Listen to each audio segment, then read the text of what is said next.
Hi everyone, it's Del here again. It's nearly autumn over here and at this time we really need some heartwarming foods, and this is exactly what I'm going to do today. Sometime back I had a party order for this recipe for this dish and it went down really well and my family loved it too, so I thought I'd share it with you. It's a bit fiddly but it's worth it. It's called Chutney Eeda na Pattice and it's primarily green chutney with half-boiled egg wrapped up in mashed potato, coated with semolina and egg and fried. It's like the British version of a scotch egg. So this is the Parsi recipe for Chutney Eeda na Pattice. Let's get started. Firstly, I have ingredients enough for 6 people, but I always make a few more, so we'll probably get 8 patties out of it. As you can see, I have 4 boiled eggs here. What I've done is I have broken one fresh coconut and cut it into small pieces, and I'm going to firstly grind this into grated coconut.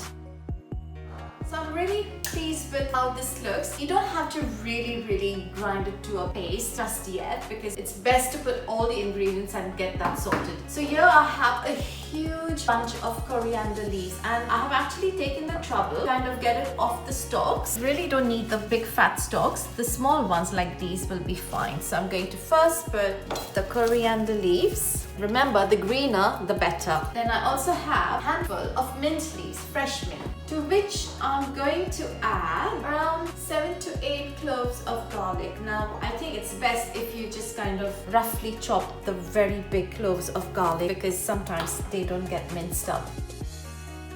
With me over here I have 6 to 7 green chilies. Now this chutney needs to be spicy because that will be the only spice level to your patties. If you're not fond of spice, you can just probably start with 2 or less and then work your way up by just tasting it as it goes. Last but not the least, I'm adding 1 whole teaspoon of salt, 2 teaspoons of sugar and half a teaspoon of cumin. Might be a good idea to just pour a little bit of water to kind of get it to mix.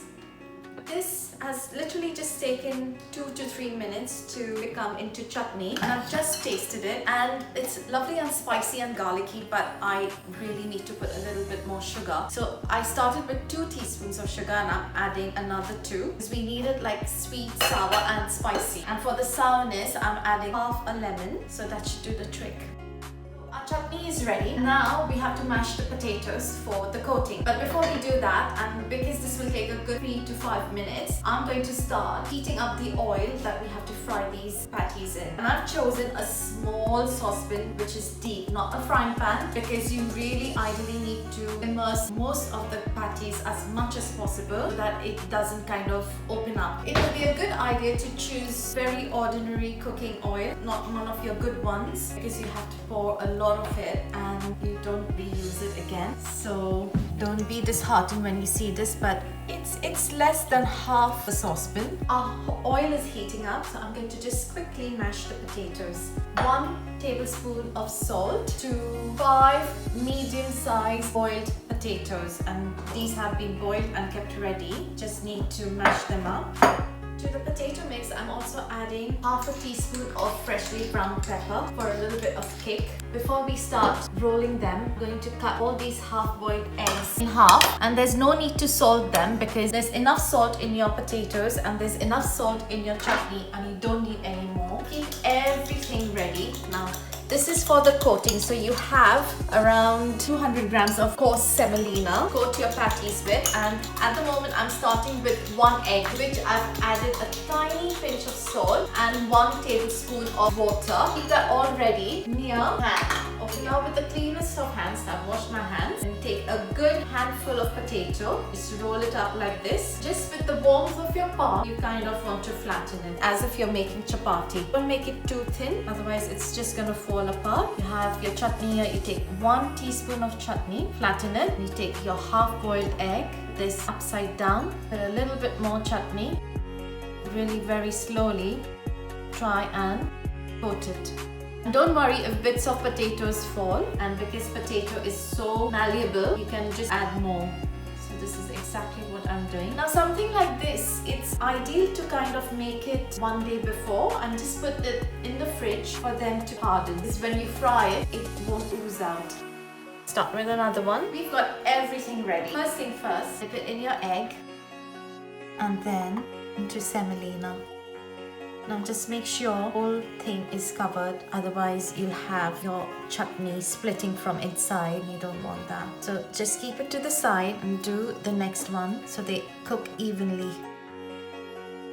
You're now ready to put it in. The best way to not splash yourself with hot oil and cause accidents is to put it in a spoon and gently, quickly do the same for the second one. Now I can fit around 4 in this, so you can cook 4 at a time. The whole idea is for it to just brown, because what's inside your patties is already cooked. Just cooking your coating. It's a quick turn before it starts splitting. And as you can see here, it's browned. And that's why I wanted to put more oil.